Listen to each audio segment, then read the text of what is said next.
Je suis responsable du droit international au Centre pour le contre-terrorisme, au Centre interdisciplinaire d'Herzliya en Israël et professeur de droit international public. Je comptais vous parler aujourd'hui du système utilisé par Israël pour intercepter des tirs de missiles venant de Gaza. Il s'agit, vous l'avez compris, du dôme de fer. Et je voulais aborder certains sujets. En quoi, en fait, l'utilisation du dôme de fer change-t-elle la donne pour Israël dans les conflits qu'il oppose au Hamas et d'autres organisations terroristes. Donc le dôme de fer, c'est l'héroïne, en fait, de la dernière confrontation entre Israël et le Hamas qui a débuté le 8 juillet dernier. Il y a donc de cela à peine 8 jours. Alors je dis l'héroïne au féminin, pourquoi? Parce qu'en fait, dôme de fer se dit en hébreu kippat barzel. Il s'agit donc d'un nom féminin, donc pourquoi pas s'en référer au féminin. La décision de développer le dôme de fer, en fait, n'a pas du tout fait l'unanimité, comme on pourrait le penser aujourd'hui, au sein de l'establishment israélien et au sein de l'armée israélienne elle-même. En effet, il s'agissait de sortir de grosses sommes d'argent pour un système de défense qui, en fait, ne semblait adapté qu'à certains missiles de courte portée qui pouvaient être utilisés par les organisations terroristes. Et donc, il y avait ceux qui s'y opposaient comme étant quelque chose de trop temporaire, trop éphémère, qui, peut-être sur le long terme, n'aurait pas tellement de bénéfices. Et pourtant, on le voit aujourd'hui, nous sommes tous conquis par ce système qui a permis à Israël de faire face à une menace accrue et sanglante de tous ces missiles qui tombent sur le territoire israélien de façon incessante de ça des années, mais particulièrement ces 2 dernières semaines. Donc, la question est, de quoi s'agit-il? Qui est ce dôme de fer? Et évidemment, nous pourrions en parler pendant des heures. Aujourd'hui, j'ai choisi d'aborder 3 sujets. Le premier, qui est le dôme de fer, et vous présenter, si vous voulez, du point de vue technique et en chiffres, ce que fait cette machine, cet engin de défense tellement performant, ou du moins qui apparaît tellement performant. Donc ça, ce sera notre premier sujet. Notre deuxième sujet touchera à la légitime défense et en fait au droit à l'erreur d'un État qui possède un système comme le dôme de fer.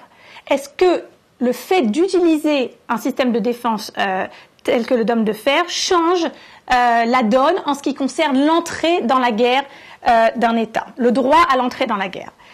Donc ça, ce sera notre deuxième sujet. Et notre troisième sujet s'attardera sur la nature de ce système en tant que robot militaire et les conséquences que cela peut avoir dans le climat international actuel sur le statut et sur le futur, la vie future, le développement futur de ces robots de défense.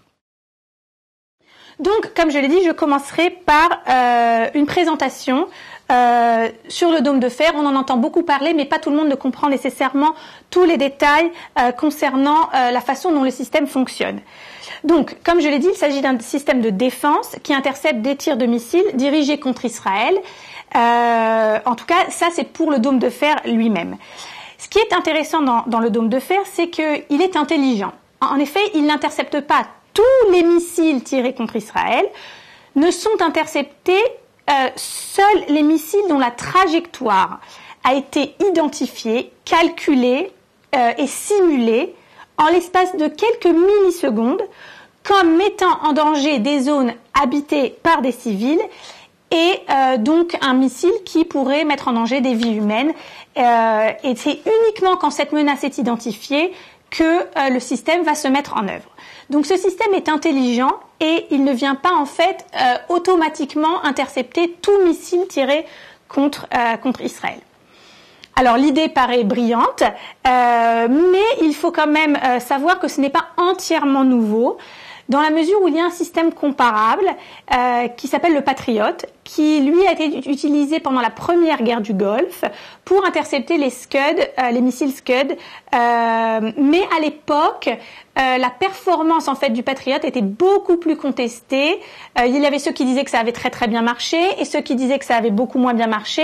Donc en fait il n'y avait pas d'unanimité et je pense que ça a aussi affecté, si vous voulez, le fait que au sein de la communauté en Israël, il y avait aussi ces divergences puisque le Patriot lui-même n'avait pas été particulièrement convaincant.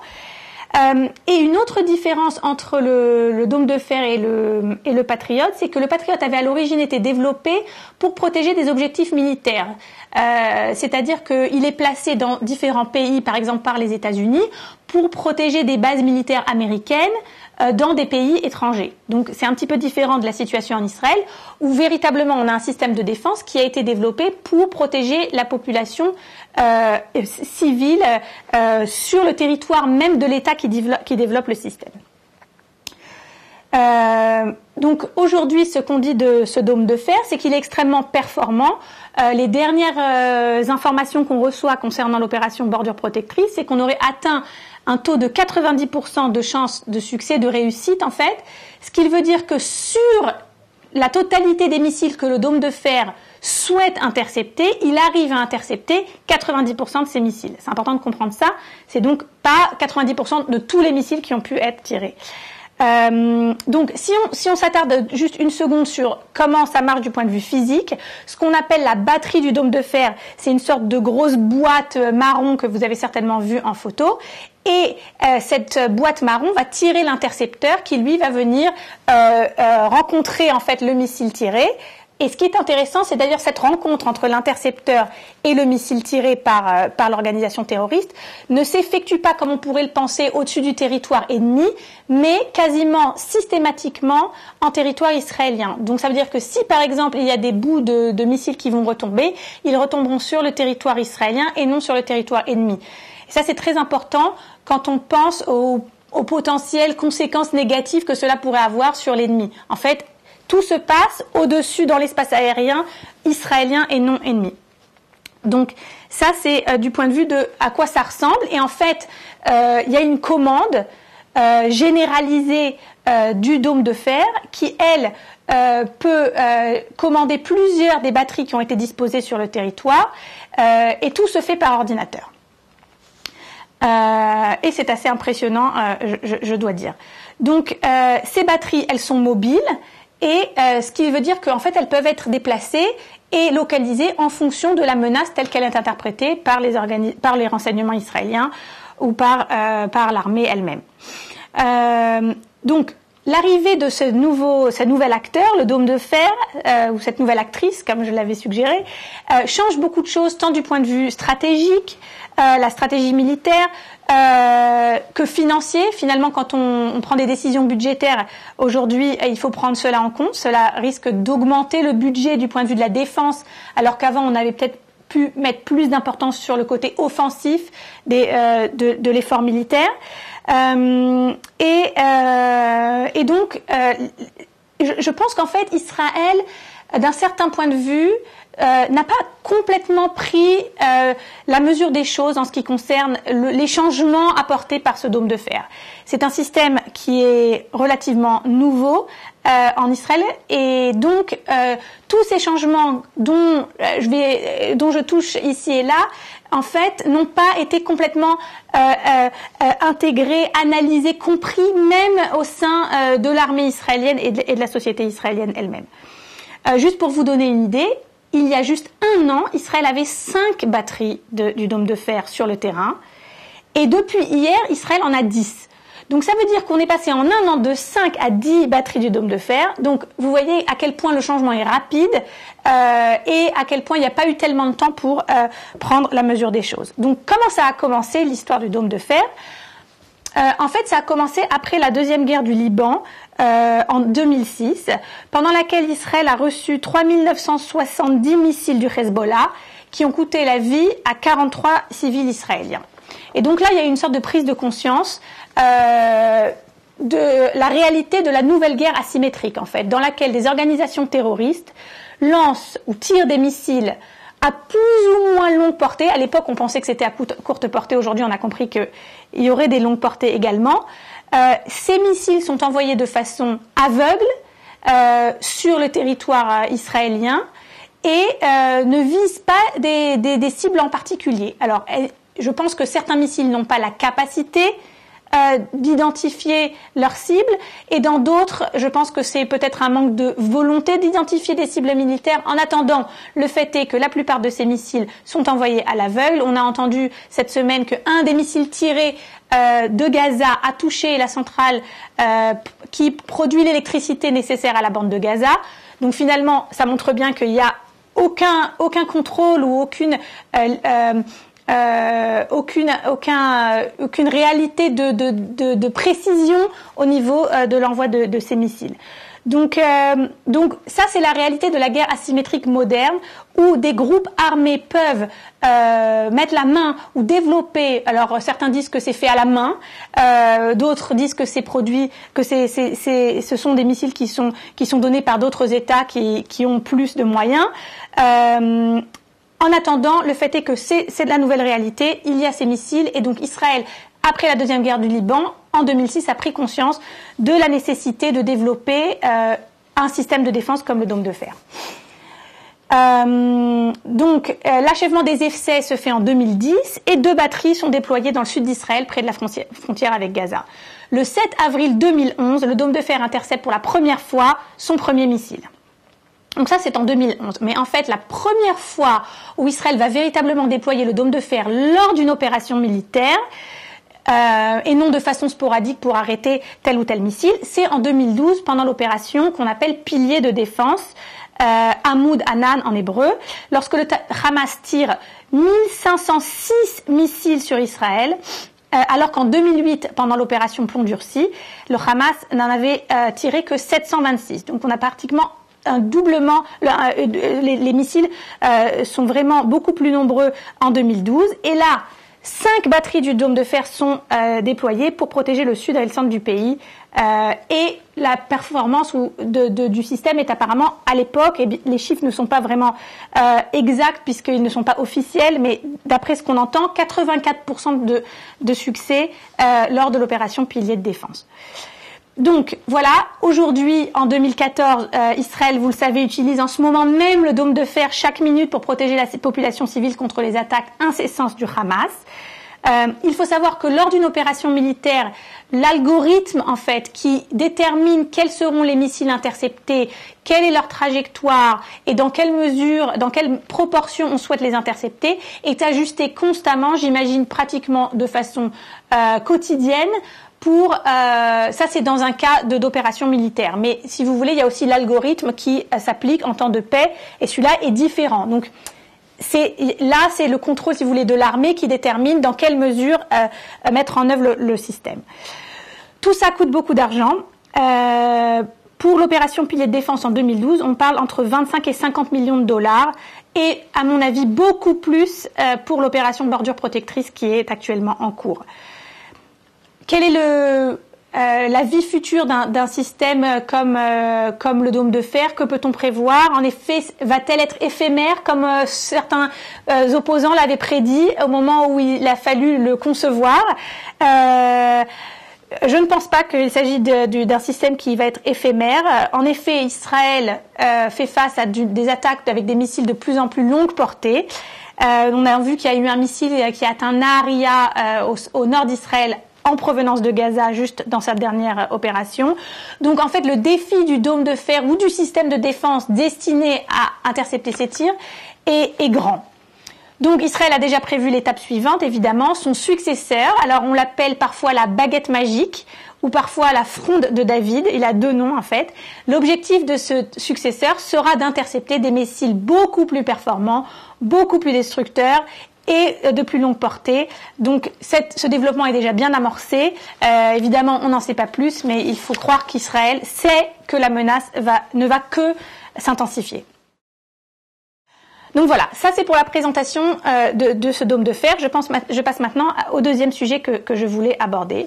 C'est une question sensible que nous percevons à peine aujourd'hui. Et cette question, elle est très importante, pas forcément pour Israël, parce qu'Israël finalement se trouve constamment en conflit avec des organisations terroristes. Il ne s'agit pas véritablement d'une entrée en guerre contre ces organisations. Donc là, je mets une petite parenthèse qui précise qu'il ne s'agit pas forcément d'un sujet tellement important pour Israël, mais qui aura certainement son importance si d'autres États viennent à utiliser ce genre de système. Et la question est la suivante. Dans la mesure où un État ne subit aucune perte humaine de par le fait de l'attaque menée par ses adversaires contre ses civils, cet État a-t-il le droit de se défendre?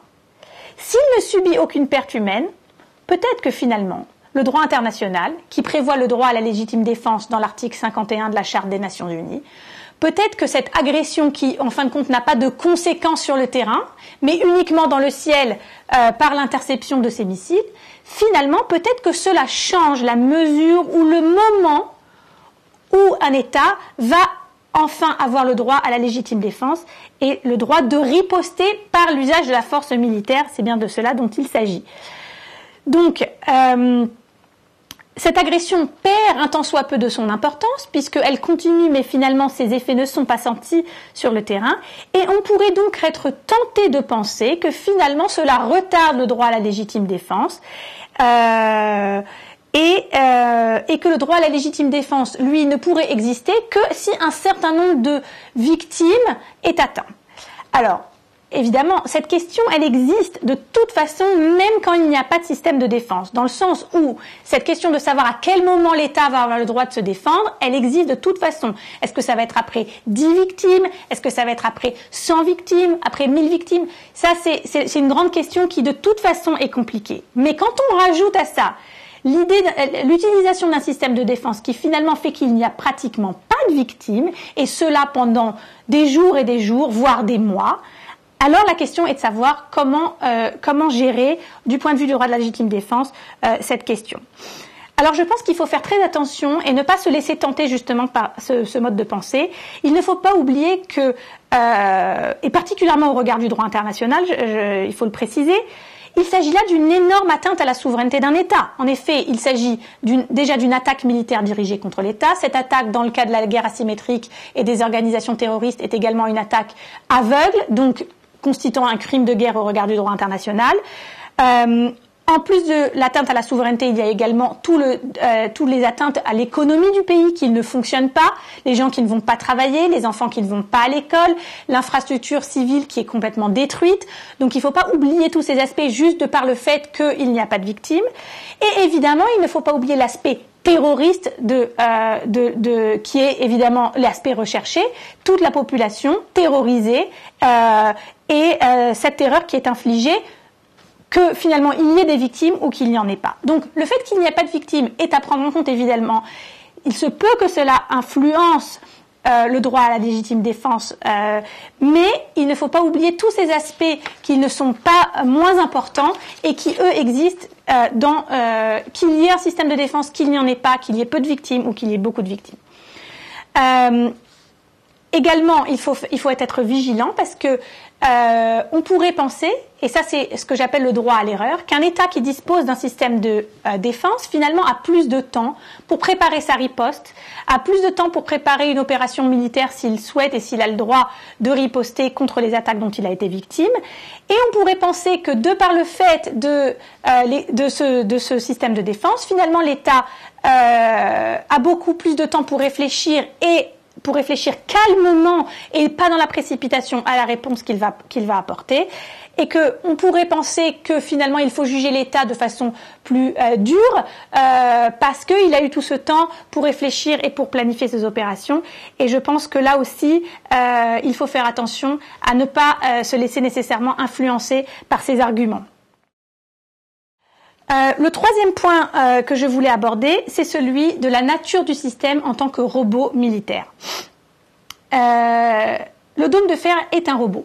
Pourquoi? Parce que je vous l'ai expliqué, il est basé, déjà il s'opère par l'intermédiaire d'ordinateurs et une fois que l'algorithme a été déterminé, il est capable d'agir tout seul. C'est-à-dire qu'il fait lui-même le calcul de la trajectoire du missile qui a été tiré, et il prend lui-même la décision, sur la base de l'algorithme évidemment, de savoir s'il va intercepter ou non ce tir de missile. Donc finalement, bien que vous ayez du personnel militaire qui se trouve dans la base évidemment du dôme de fer et à ses alentours, ces militaires, ce ne sont pas eux qui vont appuyer sur le bouton pour dire on va intercepter ce missile. C'est le système qui va lui-même prendre cette décision. Ce que peut faire le militaire qui se trouve dans les parages, entre guillemets, lui, il peut, dans l'espace de millisecondes où le système va prendre sa décision, oui, intercepter ou non intercepter, il peut en fait contredire le système. C'est-à-dire qu'il peut dire, oh, le système a dit on ne va pas intercepter ce missile, bon, mais nous, on voit autre chose, donc on va changer le cours de l'opération. Alors, c'est rare, mais ça arrive, et les militaires sont donc là pour ça. Mais il s'agit uniquement du début de ce système de défense.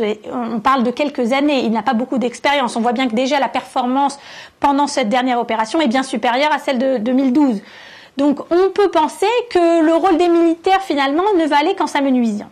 Et donc, cela veut dire que ce système est capable d'agir tout seul. S'il est capable d'agir tout seul, il s'agit d'un système autonome, et dans la mesure où il est autonome, il est donc un robot. Donc il s'agit d'un robot conçu et servi par l'armée, et donc il rentre dans cette catégorie relativement large de ce qu'on pourrait appeler les robots qui sont déployés sur les champs de bataille. Maintenant, si j'avais commencé par cette présentation, par vous poser la question de savoir si vous étiez pour ou contre les robots sur les champs de bataille, vous auriez peut-être été tenté de me dire écoutez, il y a des problèmes éthiques, un robot qui prend des décisions tout seul, ça peut être problématique, surtout s'il met en jeu les vies humaines. Peut-être que quand même il faudrait éviter d'avoir ce genre de robot sur le champ de bataille pour de nombreuses raisons dans lesquelles je n'ai pas le temps de rentrer. Mais vous auriez peut-être été tenté d'être finalement un peu contre la présence de robots militaires sur le champ de bataille. Alors voilà, il y a une organisation qui s'appelle Human Rights Watch, une organisation non gouvernementale dont vous avez certainement entendu parler, qui a engagé un processus en 2012 visant à rendre illégaux, au regard du droit international, tous les robots militaires. Human Rights Watch a commencé par publier un rapport qui s'appelle Losing Humanity, perdre l'humanité. Donc en fait, on voit bien de quoi il s'agit, du point de vue, une présentation très négative de ces robots militaires et une position qui vise à les interdire de façon quasiment catégorique. Et ensuite, cela a donné lieu à pas mal de discussions au niveau académique au sein du professorat concernant la validité de cette thèse. Mais aujourd'hui, nous voyons que les Nations Unies ont initié elles-mêmes un débat et veulent adopter ou souhaiteraient adopter un traité international qui viendrait interdire les robots militaires.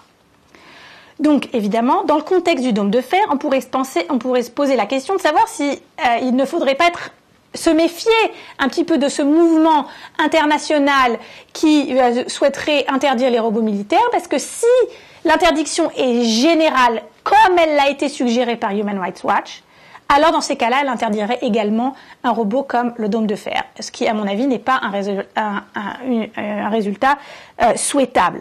Donc, quand vous pensez aux robots, quand vous pensez à l'usage de robots sur le champ de bataille, n'oubliez pas que tous les robots ne se ressemblent pas, et c'est un appel en fait à la communauté internationale et aux organisations non gouvernementales de faire très attention à bien nuancer leurs propos lorsqu'elles parlent de robots militaires. Je pense que pas mal de ces organisations n'ont pas vraiment réalisé ou compris que un robot comme le dôme de fer pouvait rentrer dans la catégorie qu'ils souhaitent interdire.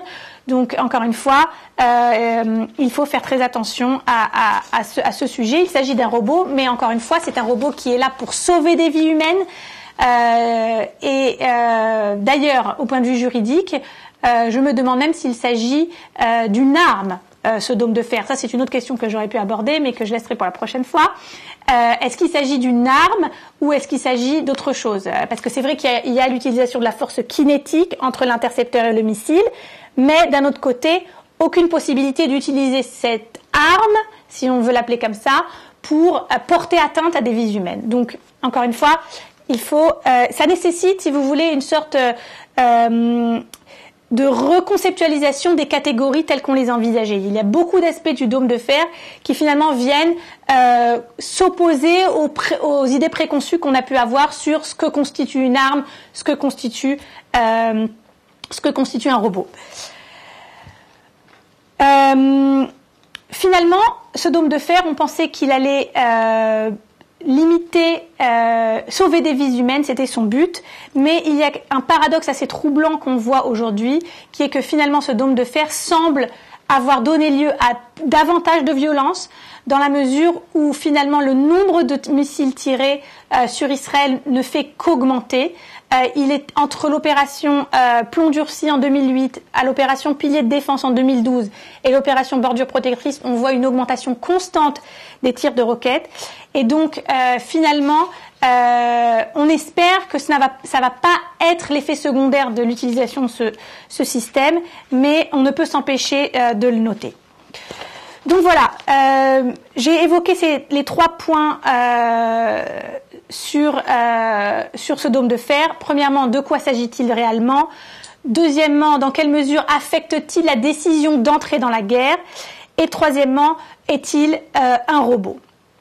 Je pense que les questions évoquées, que j'ai vraiment choisies parce qu'il y en a beaucoup d'autres, ces questions nous montrent l'ampleur des changements introduits par le dôme de fer, tant sur le plan du droit international que sur le plan de la stratégie et des enjeux financiers. Je pense que quand Israël va adopter son prochain budget de défense, beaucoup de choses vont changer lors des débats et lors des décisions qui vont être adoptées. Je pense que les politiques ont commencé à comprendre à quel point cela changeait le processus de décision au niveau du gouvernement concernant les opérations militaires. Par exemple, Israël a eu énormément de temps lors de cette opération pour réfléchir à oui ou non une entrée de l'infanterie dans Gaza et les avantages et les inconvénients comparés à des attaques aériennes. Ça, c'est un luxe en fait que nous donne le dôme de fer, que donne à Israël le dôme de fer, et c'est un luxe qui finalement est nouveau, et donc il faut réfléchir à comment en tirer son parti et également à quelles peuvent être les conséquences sur les plans évoqués. Je vous remercie.